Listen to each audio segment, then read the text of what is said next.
And here we go. Hello, this is Mark Wildman of Wildman Athletica in the new space.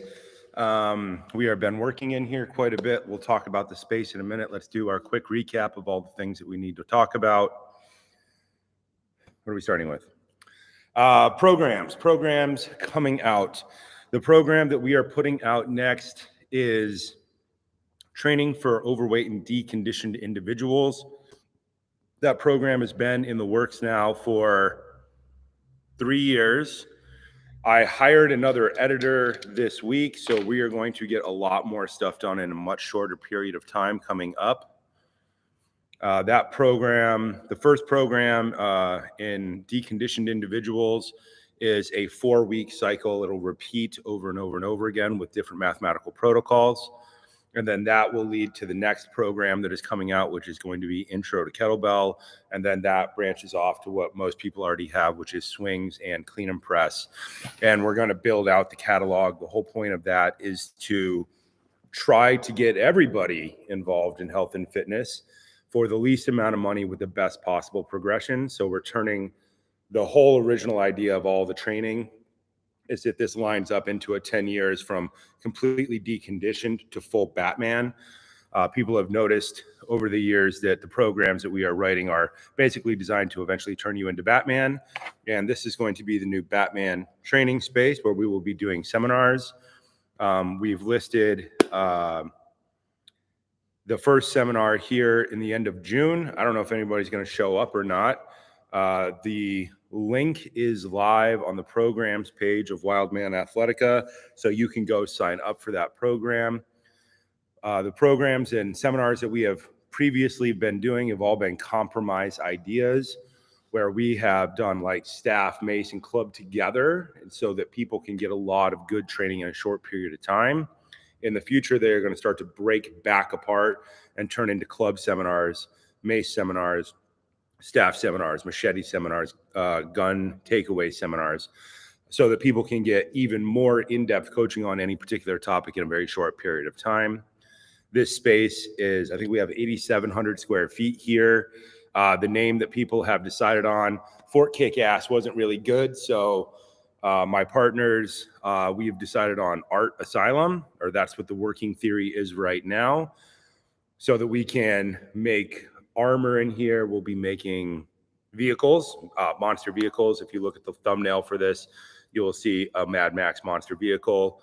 We're going to be doing a lot of that in here. So everything that we've done up till now had the focus of just being about the most economical health and fitness in the least amount of time and how to design objective-oriented programming.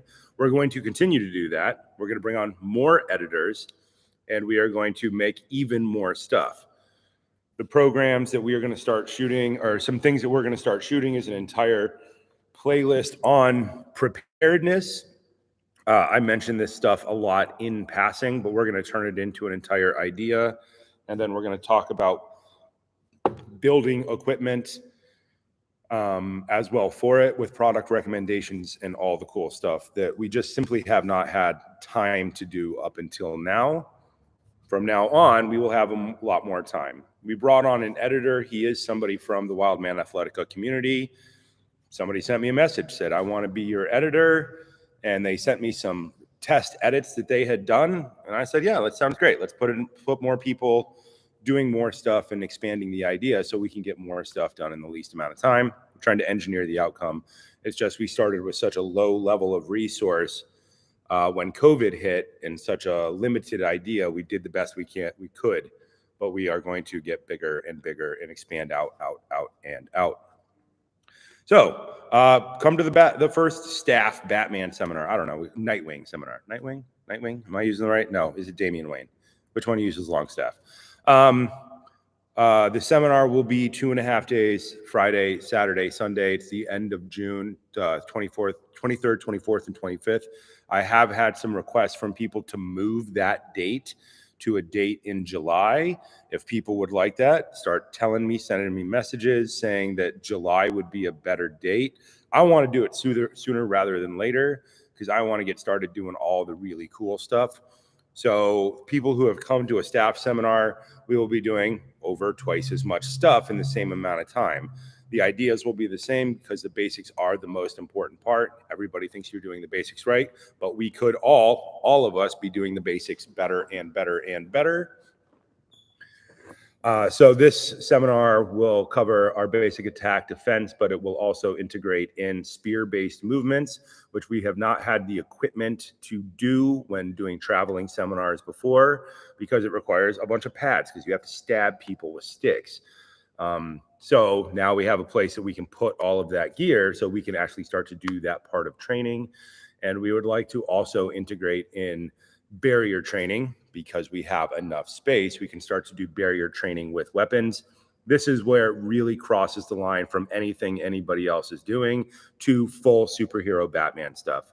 This is where I originated these training protocols for actors on movies, because you have to learn how to get over stuff in movies with weapons because it looks cool, and you have to change the footwork so that people can always be turning to face camera. The side effect is it is exactly how you would actually train a superhero to be able to do things. I don't really differentiate between training somebody for camera and training somebody for real. You just train them for real, and then you don't have any problems. They don't have to act like they know what they're doing. They can just know what they're doing and act. Weird idea, I know. We will eventually build a better setup for lives in here as well, with cool backgrounds and everything else like that. But obviously we're in the middle of a giant build process right now, so we will get to it when we can. Let's get up, and that was our recap. 6 minutes of me talking, and then let's get going on questions. YouTube Punk, first one here. Finally got that name right. It's not Utube Punke, like I kept saying before. Sam Smiley, excited to finally make one of these. Thank you for coming, Sam. The Senile Canuck, always a great name. All right, KD, video question. Thank you for labeling the questions that way. Can you make a video to detail how the ankle, knee, and hip should rotate, and zoom in on each of them to explain the rotation and function? I can. Now that we're going to have a better space with more controlled environment, we will be able to do stuff like that. I don't know how much I need to talk about that, though. If people think it's important that I talk about that, then yes, but that's really more of like Summer Huntington with her master's in biokinesiology. So maybe I'll have her work on that with me. The ankle's supposed to move. One thing we should talk about, we should get close-ups of people doing weight swinging and how the foot is supposed to move, because I don't think that that's being fully well understood, how the arch of the foot is supposed to fire, but that's pretty key information for the reason that we do a lot of the training that we do, so people can build their base of support. Carmen, she was one of our attendees at the London seminar. She came with brilliant questions to that seminar. Her question is on double kettlebells. With Mark Wildman Bell's micro loading available, how would you adjust nerd math for double clean and press and front squats from hypertrophy versus strength? If you can micro load kettlebells, then you can just turn it back into a pure 5x5, and you can start to treat it like barbells now, instead of treating it like fixed weight kettlebells like we did in the past. So the math becomes much, much, much, much, much easier for people to work on. So how would I do it? If you're doing double clean and press and front squats, then I would start with a weight that you can do, and I would start to micro add weight every time. So a lot of this stuff about volume cycles and density cycle vanishes once you can micro load kettlebells, and you can start with a weight that you can survive, and you can start to add a half a K or 1.1 pound to each bell, each workout. So you can start and go up essentially 1K, 2.2 pounds per workout, and you can just walk it up and keep your numbers the same. This allows you to time control your programs much better. So you can start with the whole idea, say, if you wanted to suddenly shove it into the idea of like German volume training, and you wanted to do 10 sets of 10 for each of those, then you could start with a lightweight and you can just start to micro load it up. And you can probably get a year out of that, no problem, and get way up to your goals really, really fast with the micro loadable bells. That is the point of the bells. It simplifies a lot of stuff in a short period of time so that people can get really, really good at the most important things fast and really get a lot of body change fast. If you were to do double clean and press and front squats with German volume cycles, 10 sets of 10 and start walking it up, that's like 2 days a week. Then you could shove in basis of strength heavy club 2 days a week. And now you have created the basis of a superhero program in very short order for very little money. And a real superhero program, not a fake one, a real one.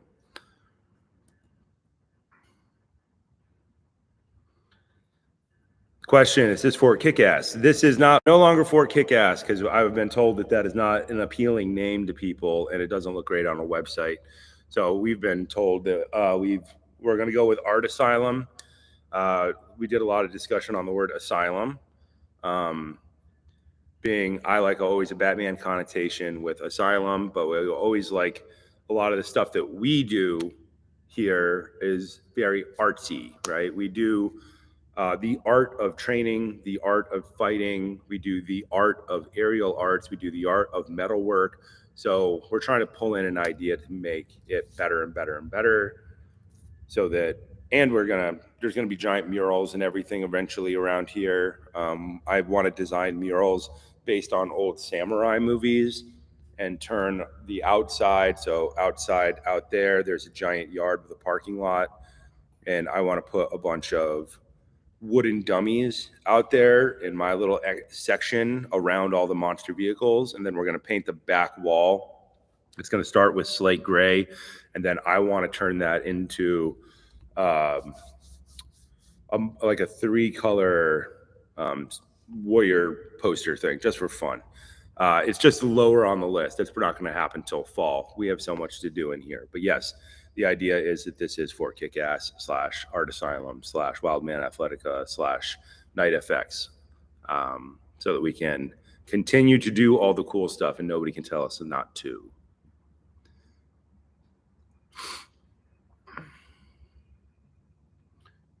Joy Hunt, second question on imbalance, specifically kettlebell overhead pressed. Left side is not as strong as the right side. It almost never is. Do I keep the weight the same on both sides but increase sets on the weaker side? No, you run the math exactly as we've laid it out. Your weak side is the limiting reagent, if you want to put it in chemistry terms, of your program.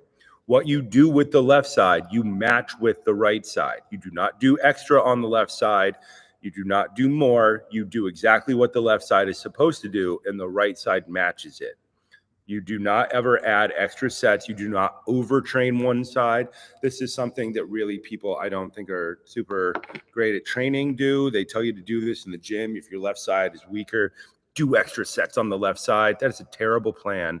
And I highly recommend you do not do it. The whole point of the nerd math with everything we do is you do your weak side and then the strong side matches. You always start with the weak side. We were just talking about this in the Austin seminar. The point of that is what your weak side can do, your strong side can definitely do. By starting with your weak side and finishing with your strong side, even if the last set for left is a struggle bus, if it's really hard to do, the right side is easier. You overall neurologically remember the entire training session as easier, and therefore you remember the whole experience is better, and therefore you are more likely again to train in the future. Do not do extra for your left side. Just do what the left side can do. Your right side can get stronger later, but it's better if everything is symmetrical the whole time.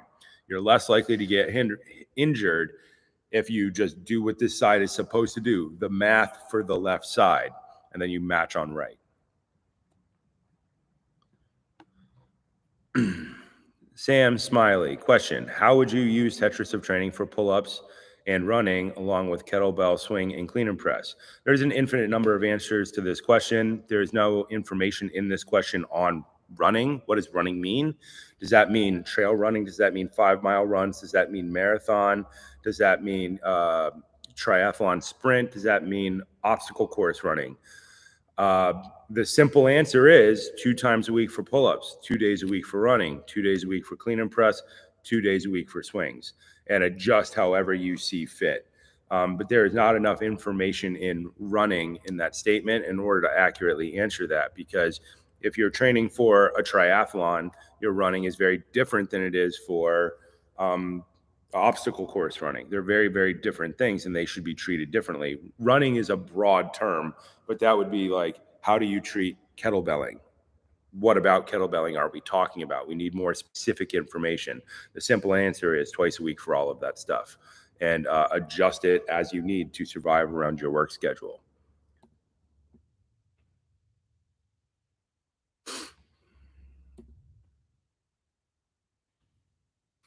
Question: what would you recommend for someone who wants to learn self-defense, but for medical reasons cannot take blows to the chest or head or take repeated hard falls? The way I designed my self-defense training was exactly for that in the beginning. Self-defense training needs to be done equally with both hands. There should be no strong side, because there should be no strong turn, because half the bad guys in the world are on the other side. And Murphy's Law dictates that they always come from the direction that's your worst side. People who are very into crime know which side to attack people from for them to have the slowest response. So you need to deal with all of that. You need to learn. The most important thing is that you are learning to strike people. How this is done is very difficult because it requires somebody to get hit a lot. It's how I used to train people. When training people for self-defense, I armor up and I get hit a lot. Kicking and punching pads is not the same thing psychologically as calculating the distance, speed, and timing meant to hit a specific target on a person. People do pad work because it's easier on the trainer, not because it's the best possible thing to do. So you would need to start learning to front kick somebody wearing a vest, and they would have to get kicked a lot, and then they would have to move, and you would have to learn to kick. So you have front kick, driving knee, kick to the groin. Very, very difficult. Your trainer has to know how to take kicks to the groin, and you got to do 10,000 of them. Then you have to start to combine all these things in a bunch of different ways. Then you have to figure out what the hand strength is. But you're probably going to start with blocks, 360 outside defense, hammer strikes, elbows, and then usually punches are last, because usually people have a hard time making fists. The whole point of teaching people kettlebells, clubs, and maces is that they will on accident learn to do this better. Your average person who does not swing clubs and who has never participated in martial arts has a very hard time making a fist, and you will see all kinds of crazy things happen. The finger's not underneath. You'll see knuckles sticking out. That means the hand is not fully compressed. When they punch something, they hurt their hand. And one of the other things you see is thumbs sticking out to the side. So people need to learn to just do this. This is itself is a skill, and I find that this is not often taught. Also, if people go and they train with boxing gloves, I've seen people train with boxing gloves on for years and then take off the gloves, and they don't know how to make a fist because they weren't making a fist inside the glove, and nobody could see their hand or cared about it, so it just didn't translate through. You have to learn to hit things first, then you have to learn to move. At some point, you will have to get roughed up in order to learn self-defense. People picking you up from behind, putting you on the ground. They don't have to be dropping you on the ground, but one of the things that we used to do was approach people from the back, pick them up, dump them on the ground so they can work through the process of standing back up, moving to the target, hitting things. There's a super science to all of this stuff. If you cannot take any blows to the chest or head at all in any way, you can still learn self-defense. It's just going to be harder on you because you're going to have to really learn to not get hit, and you're going to have to learn to move. So if you can't get hit, you have to learn to move better, faster than everybody else so that you don't get hit. But at some point, things have to be swung at you so you know where to move to. KD, programming question. Is it okay to modify the mill squat rest time to 45 seconds for those who cannot yet handle the cardio demand? You can modify anything you want. The whole point is that it stays to 30-30. That's why we keep designing clubs. So you can make a lighter club so you can learn to stick to the interval. We want people to learn to stick to the interval. Most people say that they cannot handle the cardio demand, and it's because they're trying to use a too heavy weight, so they want to rest more. Can you do that if you were doing something like super heavy weights? Absolutely. You can modify any program in any way. You just need to have a reason, and you have to be honest. Are you changing the time period because you just don't like high heart rate, which is what a lot of people do, or do you actually need the recovery time so that you don't get hurt? But if you're changing the recovery time, it's usually not a cardio demand. It's usually because your body is going to fail. So the question is, are people being honest about why they want to alter the recovery time?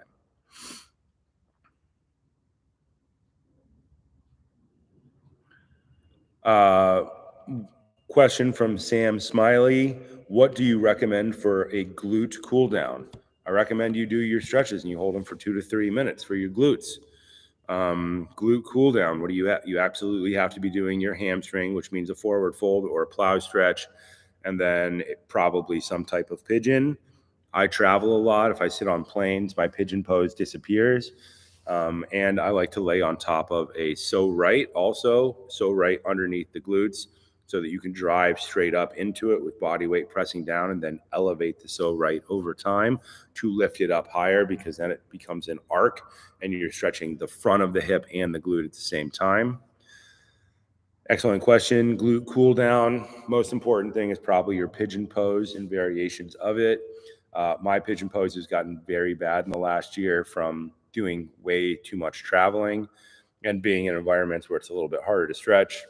We're power washing this whole building so that we can clean it up so that it's much easier. Because right now, when we first got in here, you did not want to get on the floor. So environment matters, but you have to make your environment a place in which you can actually get on the floor and do cool downs.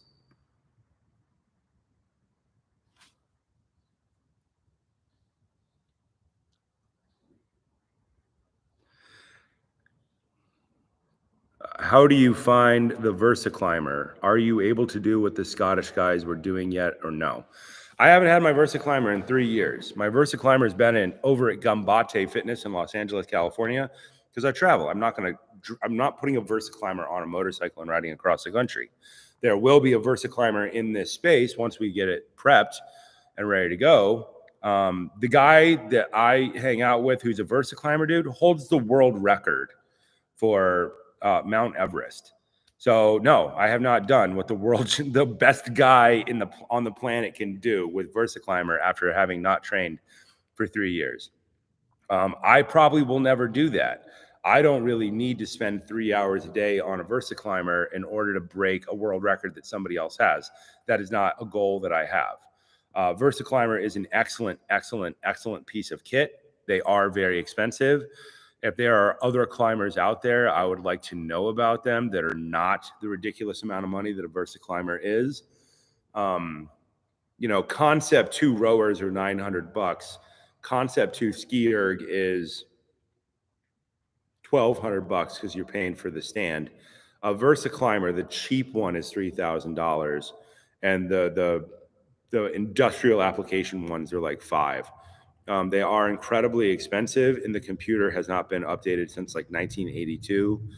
If you took the computer from a Concept 2.5 and you could marry it to a VersaClimber, then you would have quite possibly the ultimate cardio machine. And that's something that has to be done. I just haven't gotten around to doing it yet because I have been on the road for 3 years.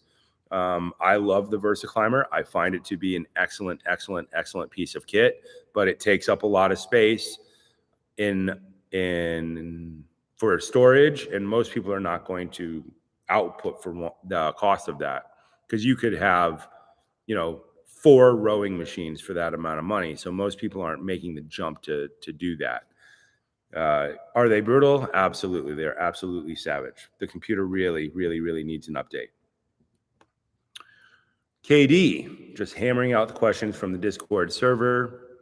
Programming question. Wildman programs are meant to be run with multiple weights, correct?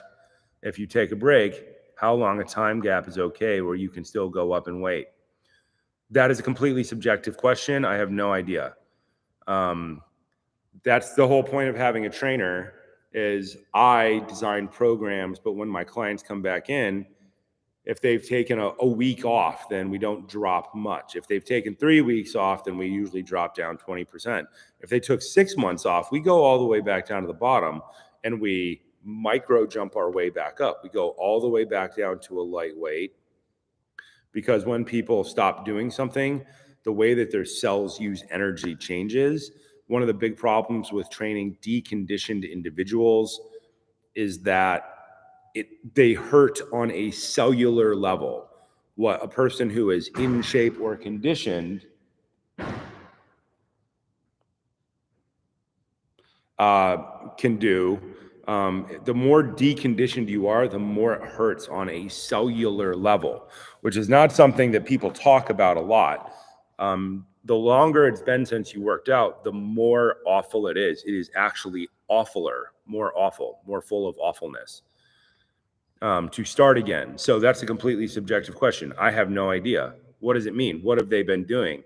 Did they take time off? Did they take time off and climb a mountain? Did they take time off and kayak around a lake? Did they take time off or did they just sit down and eat? So I have no idea how to answer that question. The answer is it's subjective.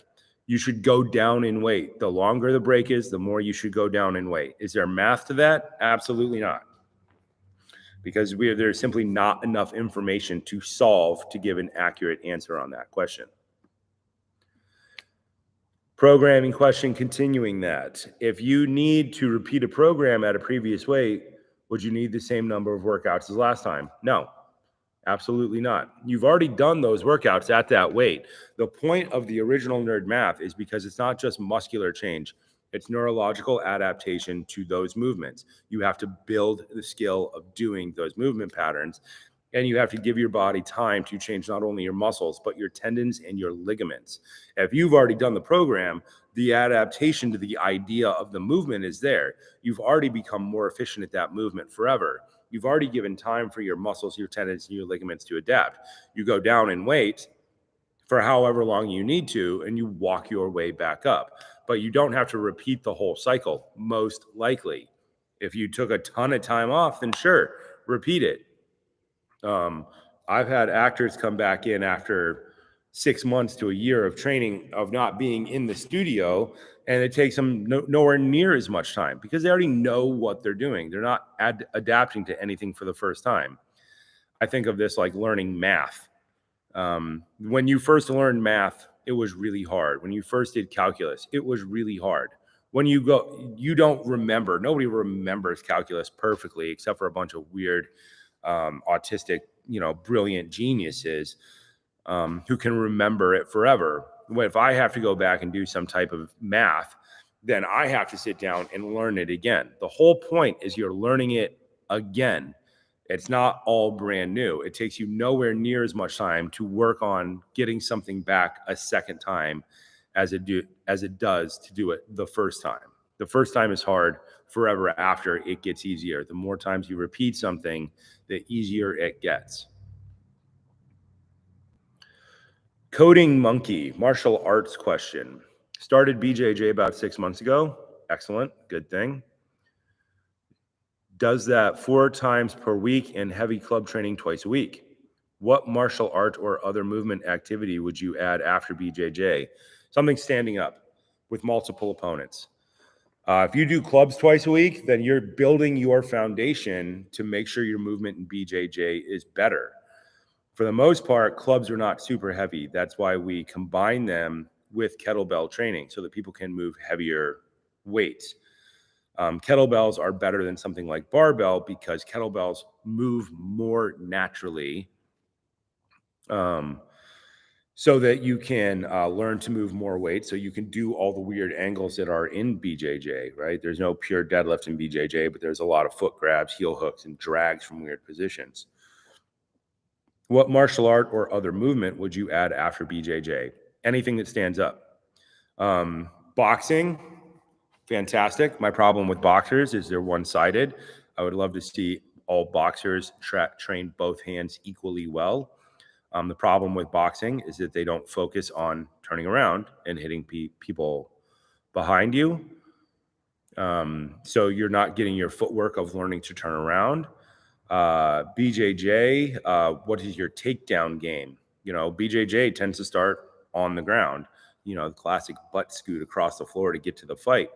Not great if there's anybody more than one person. So you have your option. Judo, Sanda, if you can find it. Sanda is the takedowns with kicking and punching. I love it, but it's extremely hard to find. I'm looking for one here in LA. I can't even find one here in LA. Ironically, London seems to have a bunch of Sanda schools, which is very, very cool. Anything that stands up and turns around. You can pick almost anything, but you have to pick based on what are your needs, right? Kali is super fun, all Kali martial arts, because you're using weapons. If you're going to do martial arts, I think you should start doing weapons training as soon as possible. The sooner you learn to fill your hands and do stuff with things that are inside of your hands, the better off it goes. For all of human history, boxing just meant that you were really bad at everything. If you didn't have anything, you had no preparedness, you didn't bring any weapons, you were already in a shit ton of trouble. The Greeks did boxing, but that was mostly just for fitness. But if they were practicing for war, they practiced with swords and shields. So if they were practicing to defend their city or something, they weren't practicing boxing. Boxing is awesome. There's a bunch of boxing gyms here because I'm in East LA. So I'm going to go start checking out boxing gyms after I get back from teaching in Italy, just because it seems awesome. Why not? But you should do martial arts that stand up, turn around, focus on multiple opponents, and practice to have takedowns. So you can fill that with whatever is close to you. Most people don't really have a choice of the martial art that they do. They just get to do whatever martial art is closest to them. In Ohio, there's no Krav Maga. I would love to just go take Krav Maga because Krav Maga is a good middle of the road solution for a bunch of things. You hit stuff, you interact with people, you do takedowns, you get up off the ground, buck trap roll. The things that bother me about Krav Maga is that they refuse to train on both sides because I don't know why. But there is a Krav Maga studio here, like 5 miles away. I'm going to try to go to that too. I'm just trying to fill our time with all kinds of fun stuff. But you just have to keep doing whatever. Anything in BJJ that's a stand-up game, you would prefer something with transitions to the ground and something that deals with turning around to look at the bad guy behind you. I just kind of lost my spot here, so we're going to have to jump around here. I lost my spot in the questions.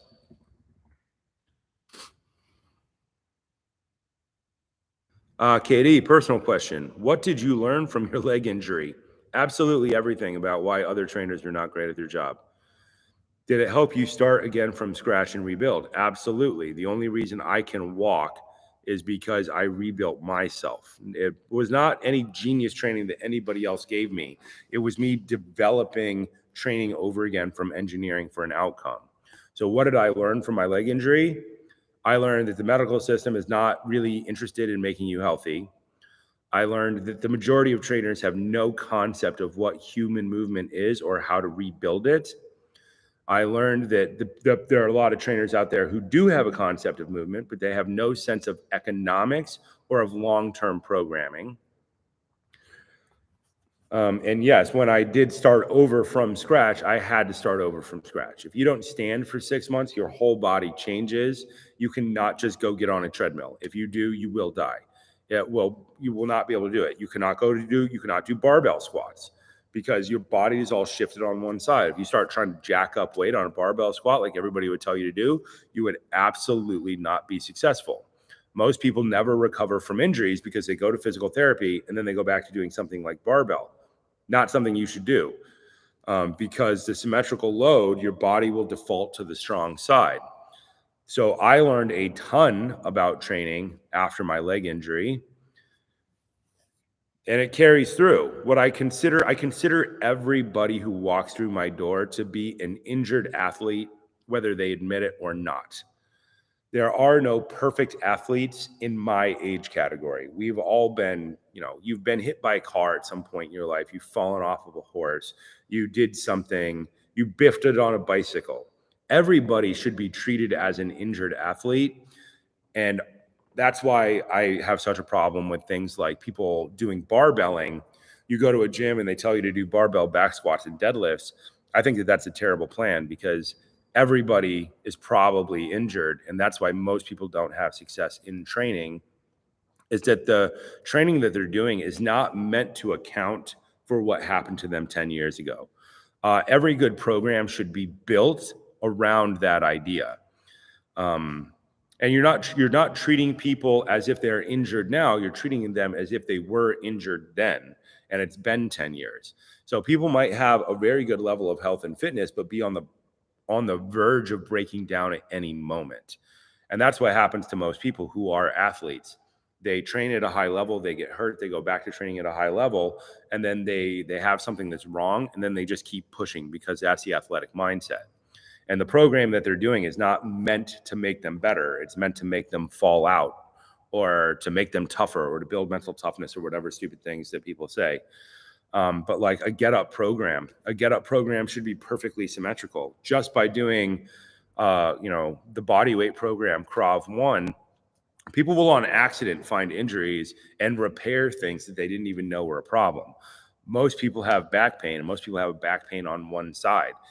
That means that they have had an injury or something along the way somewhere in their life, and all programs should be designed to solve problems that people don't know that they have or are unwilling to deal with. But usually people just don't know that they have problems because that's not the way it's ever been discussed with them. So I assume everybody has that, and that informs every program I write. You will notice every program I write solves some problem in a perfectly symmetrical way, and usually in a trackable way that will let you know if one side is 10% better than the other side, so that everything can balance out over time. I learned a ton from being very, very, very hurt and realizing that the majority of training out there is not engineered to help you in any way. It's usually engineered to take your money.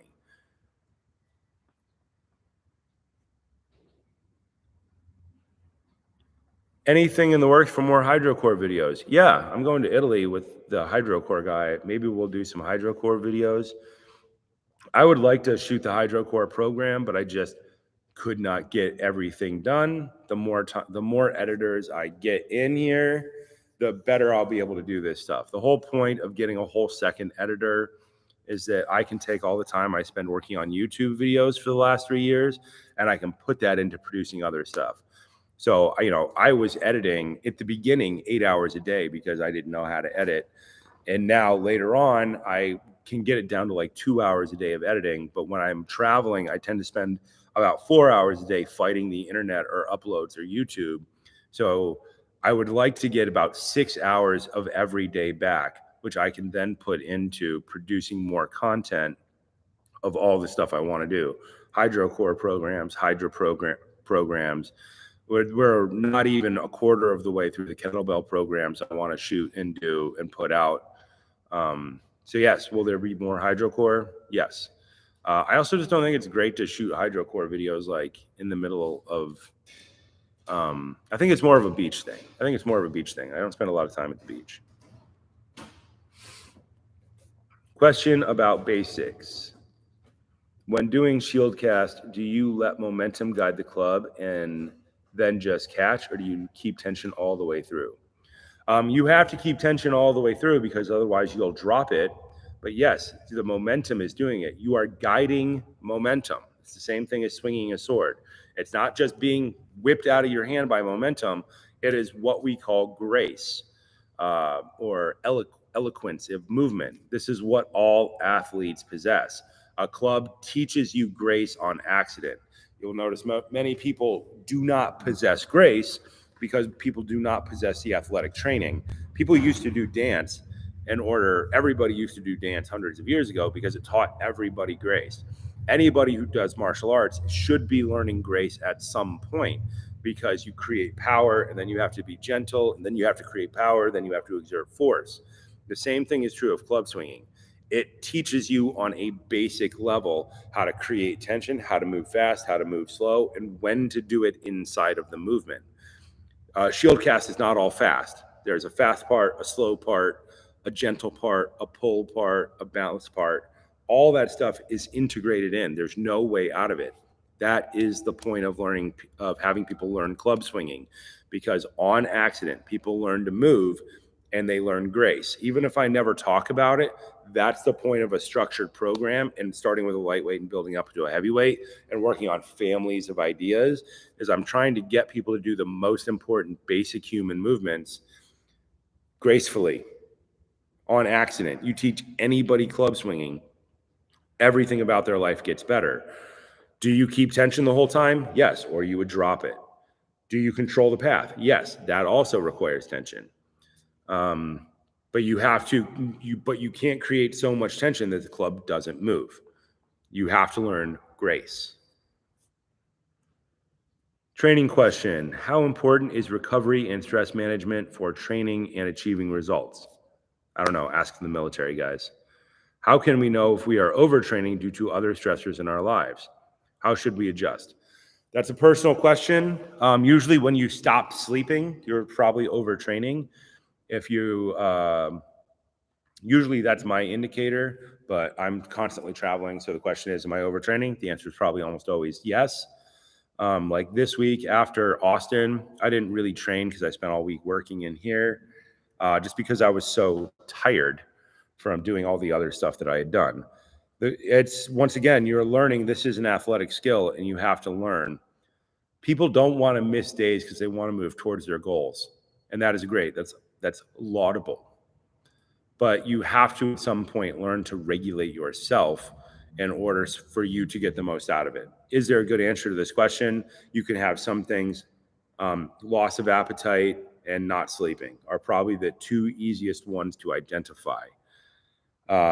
So stress will affect your life. My life is super stressful. I have family members who are very ill. I actually train to make myself feel less stress, not more stress. Usually my answer to stress is to train more and to do more flow-based activities, because they, on accident, force people to not think about anything else. I really like traveling with my 8X because I can train for 20 minutes a day without stopping. Is it like the best superhero training? No, but it's great movement training, and it sets up the foundation for everything in the future. And you cannot think about anything else when you're doing that. So you start to pull in the concepts of meditation and everything else. You're forcing yourself to be present in the moment. How do you know? Probably loss of appetite, probably lack of sleep. You're probably overtraining. How do you need to alter that? You can drop sections of your training. You can put in more rest days. I have started forcing myself to actually take 1 day a week off from everything, from YouTube, from answering questions, and hanging out, because I work way too much.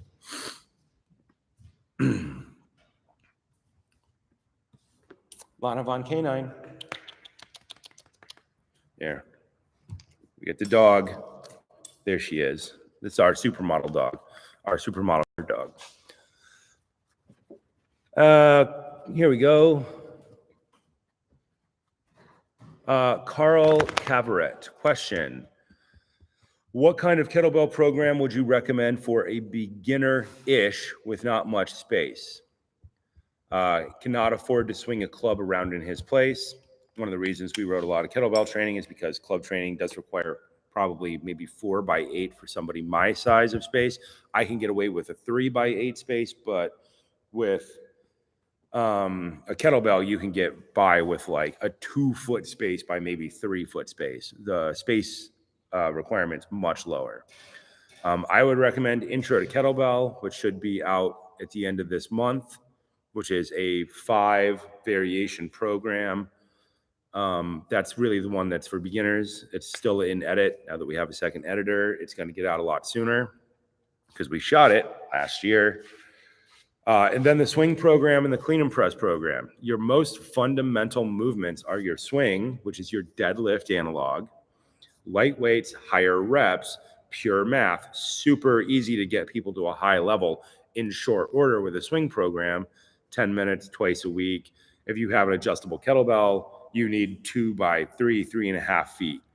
And you can run that program for 9 months and just get monster results. The same thing is true of the clean and press program.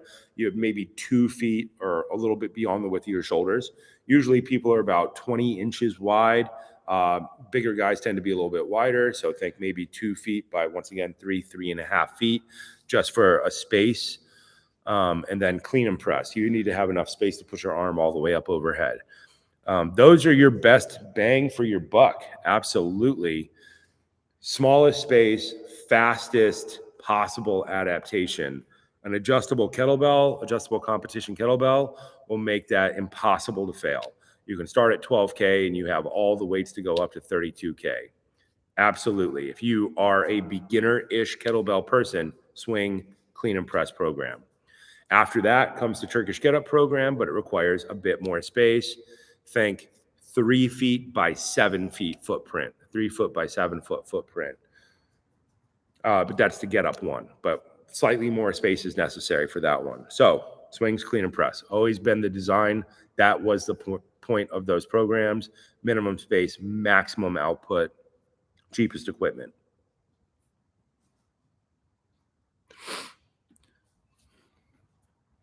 Matthew Kokoli, question.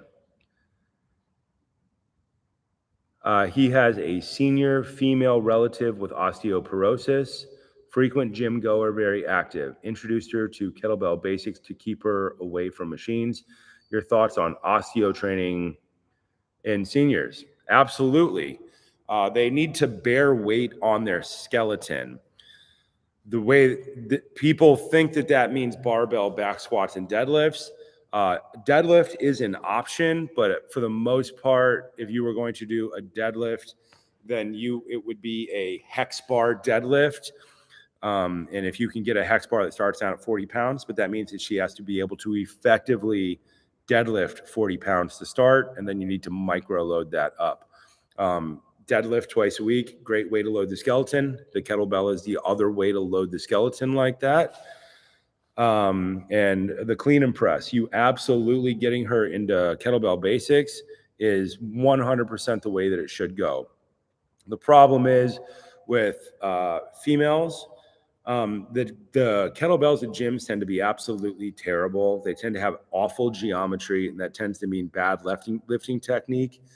And then that tends to mean that people think that it doesn't work and then they stop doing it. Kettlebelling is one of the best possible ways for people to train who have osteoporosis. One of the absolute best ways to possibly train. I would recommend spending some money and getting either a Bells of Steel 4 to 6K or I have some over here in the corner, the Pro Kettlebell, the absolute best kettlebell that you can get for somebody like that, because it forces them to hold it correctly, which means that they will get the proper thing out of it. And then work on those clean and press programs. So when you think about a senior, you think about all the stuff that everybody needs to think about. The most important thing is they stand up and extend their joints, extend the legs, drive the hips forward, stand up vertically.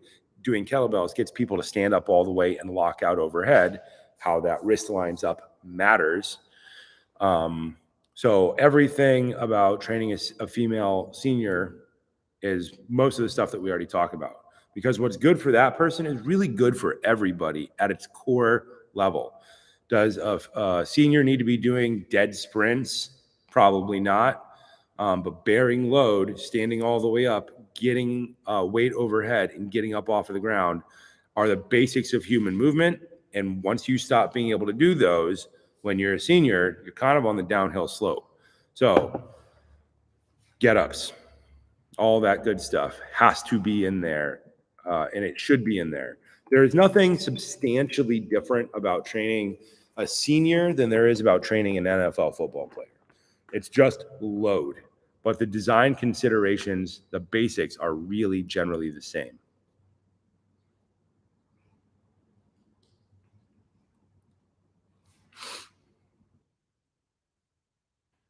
Is it better to split workouts into morning and afternoon session, or better to do it in one session if today's time is under 90 minutes? It's up to you. That's a scheduling issue. If people have metabolic issues, then usually 2 workouts a day is better. If you work 14 hours a day, like you do in the movie business or something, then you do it all in the morning before, because you have no idea what's going to happen later in the day. So that's a design issue question. I like to work out in the morning. If I'm in Ohio, I do 2 workouts a day because there's nothing else to do. I wake up in the morning, I train. At the end of the day, I go for a walk with the dogs, and then I train at night, mostly because it's entertaining. Is one better than the other? If you have a really good, strong metabolism, then you can probably do it all in the morning and be fine. If you have metabolic issues, multiple small workouts tends to be better for people because it helps their metabolism, a destructured metabolism, restructure better and faster. 10,000 groin kicks in a day. No, that is people, no.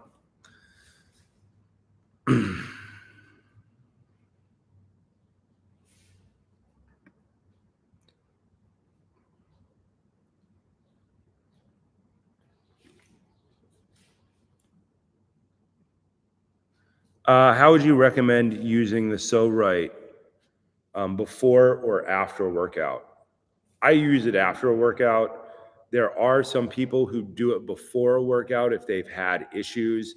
If you have pulled a psoas recently, then you might use it before a workout in order to help free up a tight muscle to help people move better. I put it at the end, but my warm-ups are all clubs. So my warm-ups are already designed to fix a lot of problems. So I tend to shove So Right at the end of a training program after stretching. I almost never do it before. There are people who do it cold. I'm not a big cold stretcher. I don't think it's a good idea. I only stretch after I work out. If I'm going to stretch, I will do a 10 minutes of shield cast or something before that if I've been traveling, just so that I'm actually moved. The muscles have moved before they're being stretched. So Right, end of the workout. Big box gym question. All right, this is going to be good. A friend of mine is only willing to train at a big box gym, 24-hour fitness. No kettlebell or club options, okay? How should she train with those limitations? 5'6", 155, female, no exercise experience. Well, you have no kettlebells, you have no clubs, and she has no experience. Most of the stuff that she's going to do in the gym is not going to teach her to move better. The best thing that you could do in the gym would be a free motion cable machine with a cable on one side, but that will require a lot more coaching. The problem with something like gyms is they tend not, if you're doing hammer strength machines, they tend not to make you better at moving at all. They might activate muscles, but people go to gyms for years and they never become what they want to be because they never knew how to move going in and they never know how to move at the end of it. The free motion machines in a 24-hour fitness, I love a multi-angle free motion machine. If I can get one, if I can find one, I'll put one in here. I think that there is a lot of utility to a free motion machine, but there's a shit ton of usefulness in one of those things if it's combined with kettlebell swings. Kettlebell swings will do more for people than anything other than shield casts. So if there should be some kettlebells in a 24-hour fitness, but trying to do dumbbell swings really only works if you've done a bunch of kettlebell swings, because otherwise people never quite learn the movement. It's a weird question. How do I solve a problem with a bunch of stuff that I don't want to use? The reason big box gyms are not really meant to make you an athlete. They're there to take your money. Are they fun? Absolutely. I might go to Gold's Gym in downtown LA later today just because it sounds fun. I get to go downtown. I'm not just in the warehouse all day. I go someplace, I do something, I get out of the house. It's an adventure. But do people learn to move better in a big box gym? No, I've never seen it happen. I've seen athletes join gyms and get a lot out of it because they had a ton of athletic training at some point in their life. But if they have no athletic training and they're just going to a big box gym, nobody in there is going to help them learn to move better. They're going to sell them a bunch of personal training, which probably sucks. And it's probably a huge waste of money and time. Unless they have somebody in there who can teach her proper kettlebell swings and put her on a kettlebell program. I've never seen a trainer at a gym do that, even if they have kettlebells. The Gold's Gym downtown has some of the worst kettlebells in it I've ever seen. They have a lot of the old Perform Better ones, and then they have some of the old, I think, what was it, Power Systems ones that just have brutally awful handles on them. And I've never seen, I saw a trainer having somebody do swings there, but the swings were not good, and there was obviously no structure to it. That's a crazy question. How do you make a person better who doesn't want to do the better things? I'm unclear. Could I write a program from looking at the gym? Yeah. It ends up looking like an NASM phase 2 program, National Academy of Sports Medicine phase 2 program, which would be a leg. For warm up, you would have something like glute bridge and chest down W's or Supermans, followed by an integrated stability program. I think that's what they used to call it. And that would be using something like an exercise ball to work on dumbbell chest press with one hand, work on single side lat pull downs, work on bench step ups with dumbbells. The odds that all that stuff is going to go wrong, probably pretty high. And but that's how you would do it. That's a crazy question. The problem is with big box gyms is that there's no movement training in there. If people do not move well going in, they do not move well coming out. Yes, I see. Yes, thank you. Just dog ears in the shot. Movement is really what people want when they say they want fitness. Used to have people come in and they would put down a picture of Bruce Lee and they'd be like, I want to look like Bruce Lee. The problem is they didn't just want to look like Bruce Lee. They wanted to move like Bruce Lee. And no amount of bench press or hammer strength machine is going to make you move like Bruce Lee. You have to have movement training. That's the point of sending people to martial arts, is that martial arts are movement training. A lot of the martial arts that are done today are not complete. BJJ is in no way a complete system. It's not even a half of a system. It's 1/8 of a system. 1/8. That's it. The original jiu-jitsu had 8 wazas or technique families. Ground was one of them.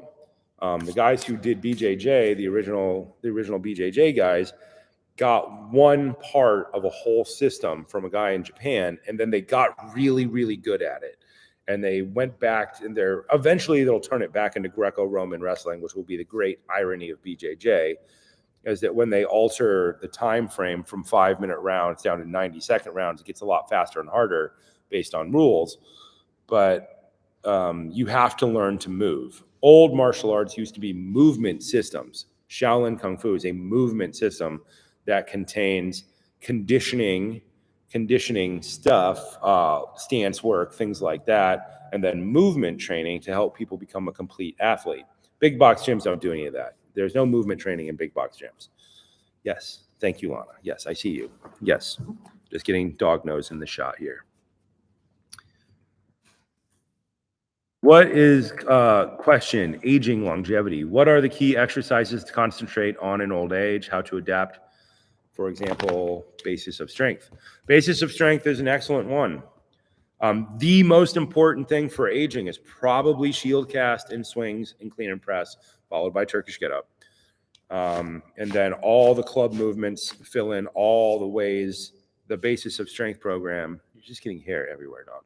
The basis of strength program fills out all of the movements, turning left, turning right, stability, getting up off of the ground, doing lunges in a bunch of interesting ways in order to perfect movement. Probably most important is shield cast, forces you to stand all the way up, rotate around your vertical axis, and puts load on the skeleton straight down. Swings, hip snap, standing all the way up. But as people age, I would move. When people are younger, I would say swings are more important. As people get older, I would say shield cast is more important, because young people tend to stand up better. One of the key characteristics of aging is people rounding forward and no longer being able to stand up. So something like a shield cast forces people into extension. Yes, Lana. Forces people into extension and forces people to stand all the way up. So if you do shield cast for 10 minutes a day from now until you're 120, you will always stand all the way up. And that would be the most important thing. The basis of strength has shield cast in it, but pullovers integrated with a ton of other things. Once you get beyond standing, you have to get into squatting, which is a version of low standing to high standing, and then moving your feet, step back lunges, and then hunter's lunges. So the most important thing is shield cast. Second is swings. Third is clean and press, because it's getting you to stand all the way up. Then you have to work on foot movement and rotation in every way, which is all of the basis of strength. Mobility question. Suggestions for getting deeper into forward fold and hamstrings are not the blocker, but rounding the lower back is. Anything beyond Jefferson curls? Yeah, plow stretch. Plow stretch, which is usually very hard for people to get into. That's part of learning get-ups, is getting towards plow stretches and doing deck squats, because deck squats help people learn to mobilize and stabilize their lower back. Lower back rounding, people say it's bad. I don't think it's bad at all. I think that lower back rounding without being conditioned is bad. I do not care about lower back rounding if your lower back is conditioned to round. Right, Lana? Yes. Okay. Yes. Okay. Are you going to come? You just want to put your nose up here so everybody can see your pretty face? Come on.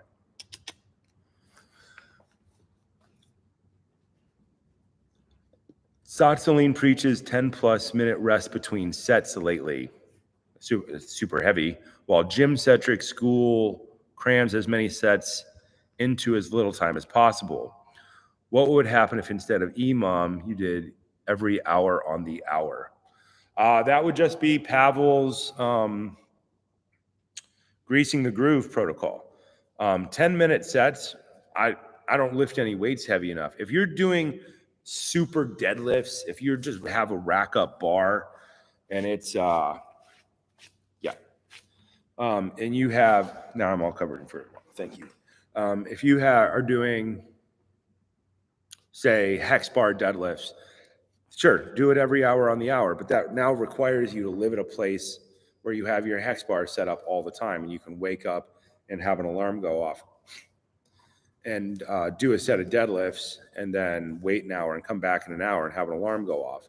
10-minute sets is, I think, unrealistic use of people's time, unless people are in control of their own space in every single way. Shoving a lot of movement into a small period of time is great if you actually want fitness. Fitness and strength are not the same thing. Not the same thing at all. There are plenty of guys who can deadlift 600 pounds who can't run across this room. The question is, what are you training for? I tend to have a lot of high rep in a workout things because people need to learn to move. And I think that there's a lot of stuff about swinging weights and high reps, and I consider it to be very much like horses. People's internal organs, by swinging weights, the muscles around the organs inside their body essentially pulp their internal organs and massage them, which is a concept that gets talked about in, say, Chinese medicine all the time, where each organ is associated with a specific type of movement. You would see it in martial arts like Jingyi, where you have lung movements or kidney movements, and all of the organs. There's a specific movement of the rib cage, which is supposed to massage that internal organ. So the point of high reps is that it does something good to the body, like running. If you lock a horse in a stall and you never let them out and they never run, their health goes to absolute shit, because their body, the way that their body digests and their intestines work is by moving. So if a horse gets colic, you stay awake all night. You don't let them stop moving because that movement helps their body process through what's going wrong. I think humans are the same way. So one set every 10 minutes seems like something that rich people would do. If you were like Steve Jobs and you were at the office, you could have your own deadlift stand right there in your office, and you would come in and you would do one set of super heavy weight, and then you would set an alarm. For average people, I think that that's just absolutely no way that that's going to work. I think it's completely unrealistic from an engineering standpoint. Are there great things around taking longer sets? Absolutely. Absolutely. If you need to get absolutely stronger, but that is the greasing the groove strategy. A lot of weird noises here in East LA.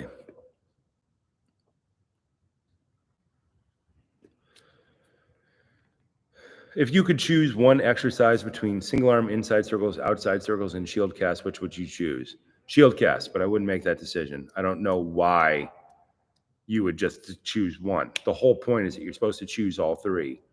I talk about this all the time for a reason. Rotating and pushing in and out. Inside circle is a jab, it's a cross pattern. Outside circle is a jab pattern.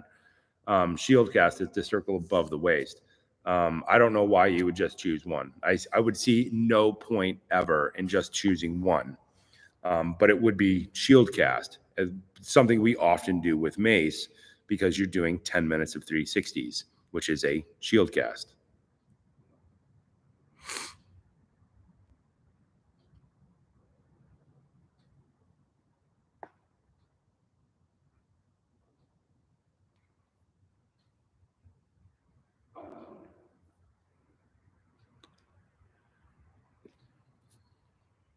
Here we go. Inner Circle is giving us an update on their weight loss journey. 206 from 336. That is a 120-pound loss since May 17th, 2022. Coming up on day 300 of 600. 56 more pounds down to go. That is amazing. That is what we like to see. The whole point of what we do is to give people concepts, ideas, and education so that they can actually change their life. We don't write programs that are meant for weight loss. We write programs that are meant to teach people to move. Weight loss is a side effect of that because it doesn't do people any good to just lose weight. Nothing changes about who or what they are. Teaching people to move changes everything about them. Teaching somebody a martial art changes everything about them. Teaching somebody to dance changes everything about them. Teaching somebody to kettlebell changes everything about them because they move different, they internalize a series of ideas, and they are different forever. Thank you for that update, Inner Circle. That is absolutely amazing. That is what we want to hear. I think I'm hitting these buttons too fast.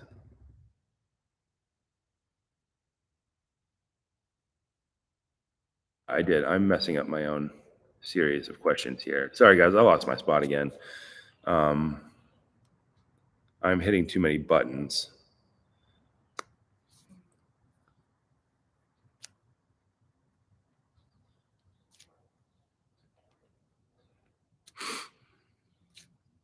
Okay. Red Forest Chinese Boxing is on. Randall Davis. We talk to each other all the time about Kung Fu. Like, we send Kung Fu moves back and forth every day. We talk about martial arts all the time. He knows more about martial arts than anybody. He knows way more about Chinese martial arts than I do. I'm like an overview guy, but he's like the nitty gritty with each individual purpose driven between styles, techniques, and developments and everything else. So if I have questions about martial arts, I ask Red Forest Chinese Boxing.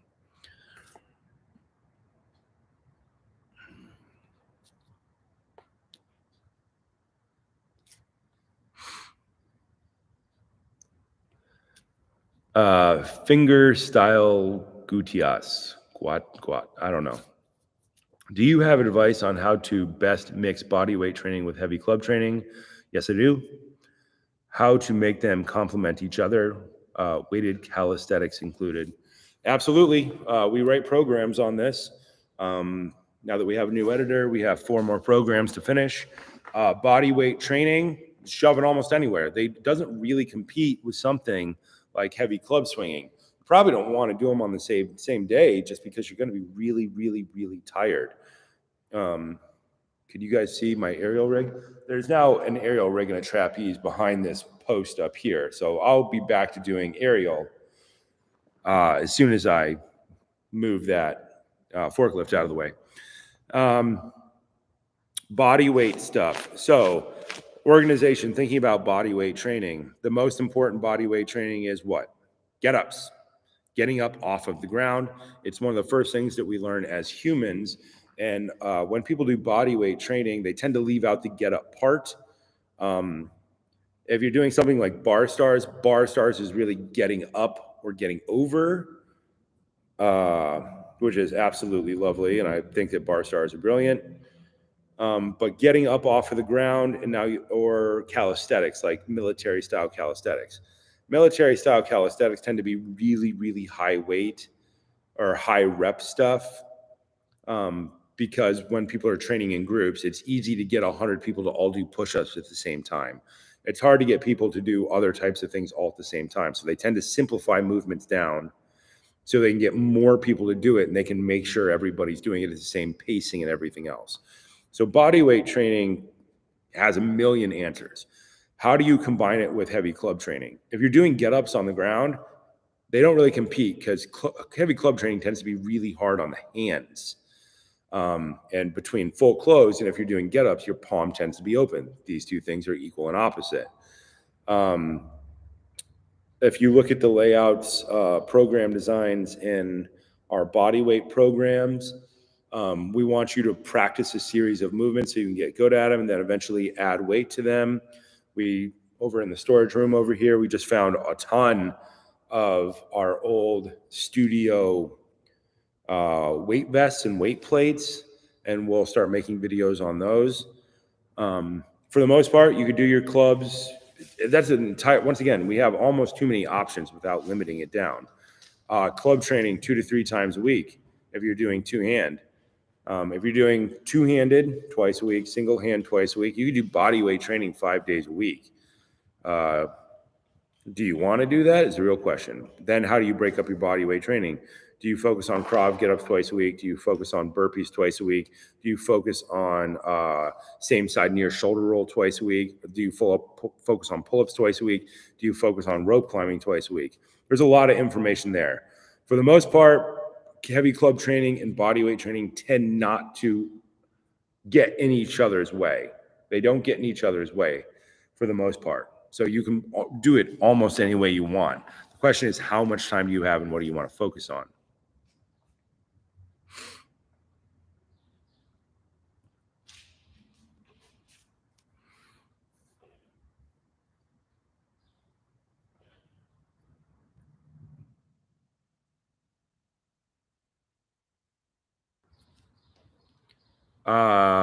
What weight do I swing long cycle? I swing all of them. I tend not to go heavy because I tend to always be traveling, so I tend to have light bells. I ran a cycle last year up to like 28s or something like that. I need more work on my long cycle, but I find that my left knee is not keeping up as much as I would like it to. I think I am running into the mechanical limits of the injuries that I have had on rep counts for sure. What weight do you swing long cycle? Whichever ones they have available. I tend not to do 32s because I simply don't have the upper thoracic rotation for it, extension for it. The upper thoracic extension for it. So I tend to like 24K and below, but I'm old and super injured. If I'm doing single arm long cycle, it can go up to 32. But I tend not to do it because I tend not to travel with it. Even though the adjustable kettlebells are 32, you can't get it in a box and check it on a plane because it's way overweight.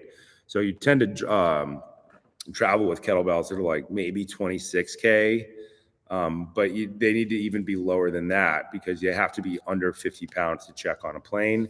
So you tend to drop it down into like the 20K range so that you come in at 48 pounds because the scales all over the world tend not to be accurate. And even if you know exactly how much it weighs, like if you're in Italy, a 40-pound item is really 55 pounds on their scale, so that you have to pay more money. So I tend to long cycle light. I tend to long cycle for long periods of time. 20-minute range, 30-minute range. I would like to be able to have the time to focus on long cycle up to heavy weights. And hopefully, with the advent of this place, we will be able to do that again. But currently, my long cycle needs work, especially my double long cycle. Club question. Thoughts on segmenting the 3 club movements during a density cycle? 9 a.m. shield cast, 12 noon inside circle, 3 p.m. outside circle. Sometimes one single session is rough on the hands. Yeah, if you want to do that, go for it. Sure. There's no problem with that. You're spreading out workouts. Those are short workouts for the most part, So yeah, you make a 7-minute workout at 9 a.m., a 7 at noon, and a 7 at 3. Sure, go for it. Whatever gets you through it. The way that I do it is designed to get people in and out inside of 1 hour. That's the point of the 8X, making it so that people can adapt to that. But is it hard on your hands? Absolutely. When people start clubbing, their hands are not used to clubbing at all, and they get muscles and all kinds of weird things happen in their hands, and their hands have to adapt.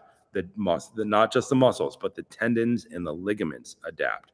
So if you want to break it up during the course of a day, break it up in the course of a day to make it more survivable. If you're not surviving, maybe your weight is too heavy.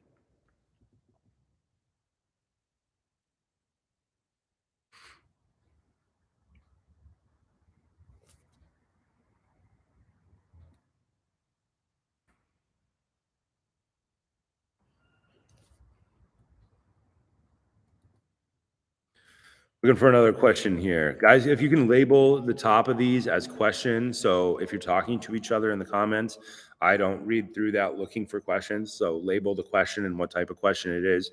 It makes the responses faster. The goal is to not waste anybody's time with me reading other stuff, so that people can get the most information in the least amount of time. I'm still trying to engineer outcomes even during question and answers.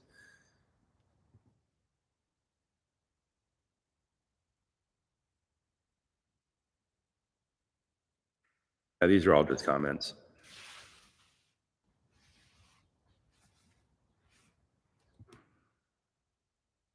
Club bell question. Just started doing 180 turn mills. 180 turn mills. I'm just wondering if it's worth replacing the inside outside circle with mills.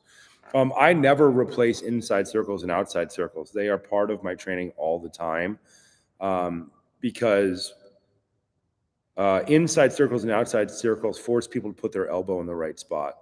Last week at the Austin seminar, people came in and they'd done a lot of training. Nobody's mills were good. Nobody's.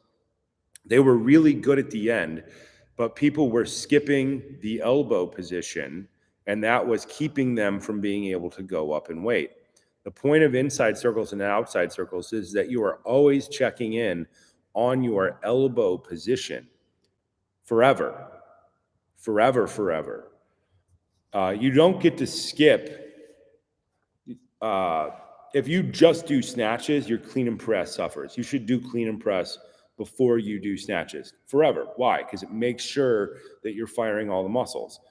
If you try to just pull inside circles and outside circles out of your training, you can do it for brief periods of time, but the whole point of inside circles, outside circles, and shield cast is that you're practicing the midpoints of the mill.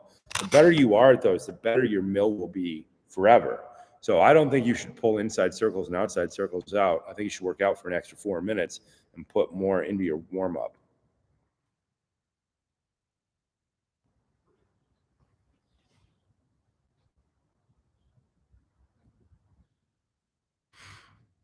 Do I have any suggestions on getting a good medical doctor in LA? I do not. I do not. It's very hard to find good, semi-decent medical practitioners of any type anywhere in the world at this point. For the most part, you're going to become your own best advocate And if you're certainly in the medical system, you need to be your own advocate. Doctors don't talk to doctors when they change shifts. Your nurse might not actually know what she's doing. You have to, having dealt with the medical system in many, many ways over the course of the last 15 years, you have to have somebody be your advocate, or you have to become your own advocate. You need to be checking on things like medications that people prescribe to you. Different doctors will prescribe you different medications that will interfere with each other, all kinds of terrible stuff that should be the doctor's job that they absolutely are not paying attention to. So I do not have any recommendations on good medical care in LA. None. I don't have any almost anywhere in the world. Cleveland Clinic is good, but you still have to check them on a lot of stuff as well. Mark, what do I think of Animal Flow? I think Animal Flow is awesome. I've been to Animal Flow seminars with my friend Tara Scott and Mike Fitch. Mike Fitch. Excellent guy. I think Animal Flow is very fun. It is very much like Mace Flow. My problem with Animal Flow is that it's not structured for the most part. Maybe it's different now. But if you tend to be athletic, it tends to work very well. If you tend to be not athletic, I have not seen a structured program that forces people to work on the basics 10,000 times for each thing. Are there a lot of people? Venus Lau, a very, very good Animal Flow instructor in West Los Angeles. Last time I checked, could not be there anymore. But I love Animal Flow. It's very fun. It has an excellent sense of community. The movement patterns that they are working on are very great. I would prefer something more structured myself. If you did something like what I do, like Krav get-ups, and you did structured programming for me, and then you did Animal Flow, it would work out. But you will notice my programs are structured on absolute basic things, like their beast load and their, what do they call their sit-through hip? They have some sit-through hip. They do a lot of stylized stuff, which I don't know if is necessary, but Animal Flow is great. Animal Flow is an excellent way to get people to do what? Quadruped movement, one of the basic things that humans should be good at, and getting up and down off of the ground in a bunch of weird ways. I think of Animal Flow as just super sexy quadruped movement that some people find very, very fun. I think Animal Flow is great. I think that there's a lot of excellent program design in it. I've been to several of their seminars. They're excellent. It's fun. It's fun and it's good. I prefer something like, free running, but Animal Flow and free running share the same origins. But once again, free running gets really hard because now you have to have a place to do it. Animal Flow is a no equipment option. You just need ground, but you can't do it really in an apartment. You need to be able to go outside and have ground that you can move around on and roll around on. So they're all engineering questions for sure.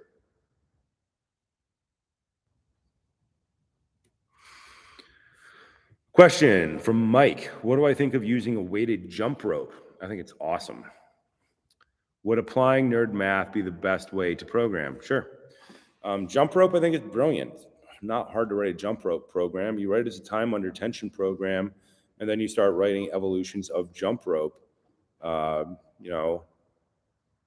rope program should be super easy to write. I think weighted jump ropes are great. I used to have a couple of really awesome weighted jump ropes, with the weights in the handle and the steel cable and everything.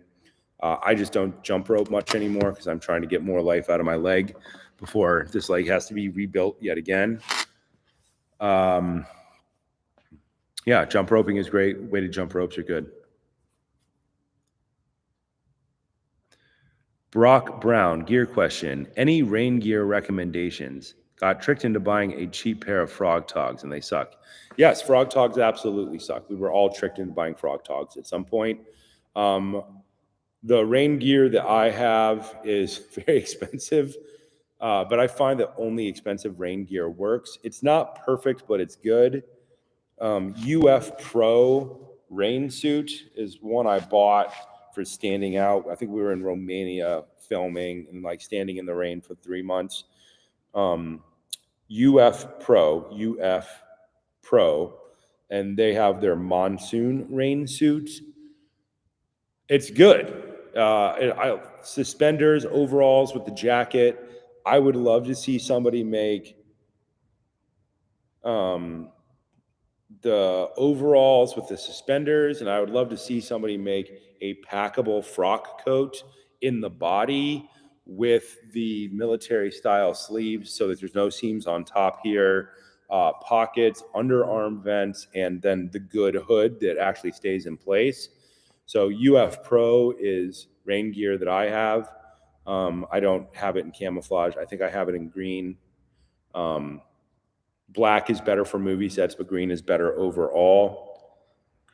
511 had some great rain pants a couple years ago. They were like the law enforcement rain pants. They had like elastic band, but belt loops on them.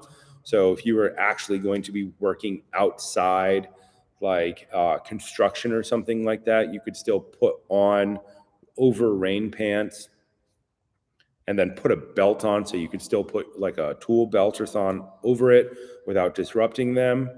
I like any set of rain pants that has belt loops, and belt loops that are for a 2-inch belt. None of this 1-inch belt nonsense. Yeah, so 511 has some decent rain kit, but it's not great. UF Pro is the one that I have, but that's like a real like apocalypse end of the world rain kit, packable rain kit. Is there a really good packable long raincoat if you're going to London or something? They're a little too long. Is it the Outback Gear packable saddle raincoat, which is like a giant, like think of like a 1980s raincoat, because it's really a duster. It's meant to go when you're riding a horse. It's meant to cover you and part of the horse. I bought one of those at Equine Affair last year. The sleeves are not long enough, but it's a trade-off. Almost none of these things have good enough sleeves, good long enough sleeves. The UF Pro has just adequately length sleeves. Something that is uber packable but does not come with long enough sleeves for people of any height is the Snug Pack Patrol Poncho. Snug Pack Patrol Poncho. It's a closed poncho with sleeves on it that's big enough to go over your backpack and back. But it folds up to be like this small. But they only have a 32, 33 sleeve, whereas somebody like me is a 37 sleeve. You're really short on the sleeve, which is really annoying because then it ends up getting water inside of here and everything. There's no way to like drag it down over gloves or anything like that. I was thinking about taking a Snug Pack Patrol poncho and extending the sleeves, but it's a lot of work for something that should just be done at the factory. But the Snug Pack Patrol poncho, because you can put it on over your backpack, your computer pack, or whatever when you're traveling, is excellent, and it's got a pretty decent hood. And because it's closed and long, it tends to work really well. It is not cool, but it works okay. If they just made a long sleeve version of it for not super short people, that would be a great option too. So 511 has some options. UF Pro is really good. Snug Pack Patrol Poncho is a very good option for ultralight emergency in your backpack stuff. I talk about rain gear forever. Got a lot of rain gear things. Rain gear is something you think about a lot if you've ever spent any time in the woods. Most rain gear absolutely sucks. Frog Togs suck. They are not awesome in any way. But if you need to throw something in the truck, then that's something you can throw in the truck. But they're not great. Do I have any plans for any dumbbell-based programs? Yes, I do. They're already written. I wrote some sections on dumbbell, like chest training. I was just editing them this morning, actually, and building shot lists for them so that people could add 2 days a week of sexy training for minimum amount of gear on top of their other training. They're real training, the kettlebells, the clubs that make you move better.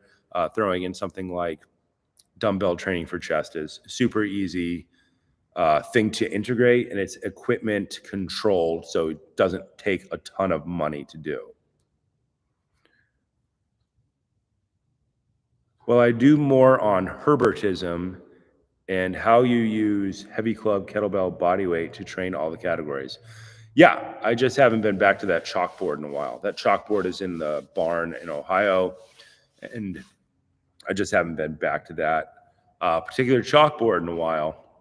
So I will do more on that. I should put that on the shot list. I'm setting up shot lists for all of the rest of this year and all of the rest of next year.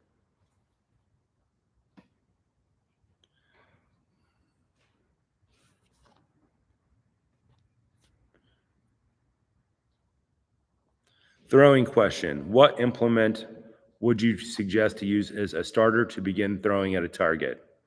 Cold steel Spetsnaz shovel, 100%. That is a simple answer. So throwing question, throwing things is a basic human skill. We have thumbs for a reason. It allows us to use levers. Our shoulder allows us to either swing things like hammers or to throw things. If you want to start throwing things, the easiest thing to throw with is a cold steel Spetsnaz shovel. Although you can get the actual Russian versions of them now on Amazon. I have a ton. I love them to death. Probably one of the easiest things to learn to throw, and it's a triple use item.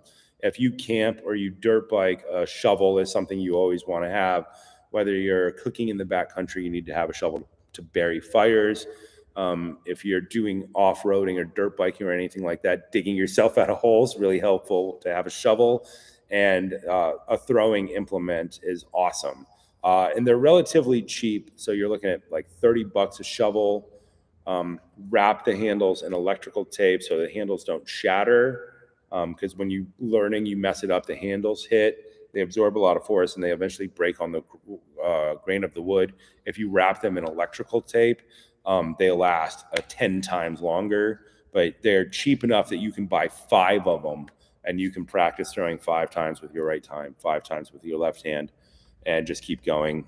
Outside in the back in the yard here, we're going to put up a throwing block so that we can do that again. And we will be making throwing axes outside as well, which should be super fun. But the easiest thing to start throwing at a target is a cold steel shovel. Cold steel Spetsnaz shovel.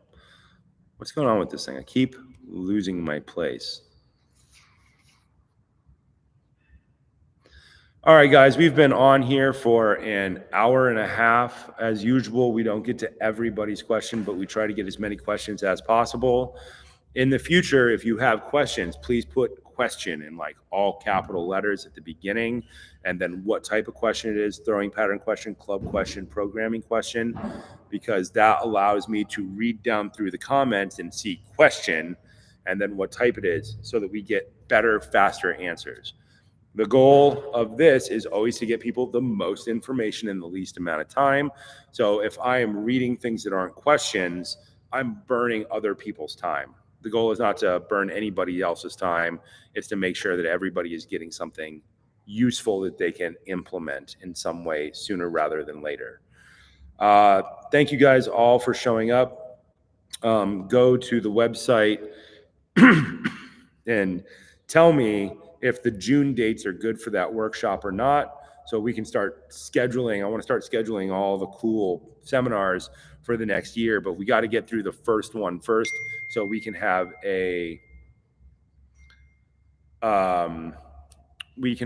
shakedown of what needs to happen in here sooner and better, so that we can figure out what gear that we need to get or what gear we need to replace and everything like that. So go to the website, figure out, sign up. It's going to be super fun. It's going to be awesome no matter what. Thank you, everybody, for showing up. Have a good rest of your day, and keep training.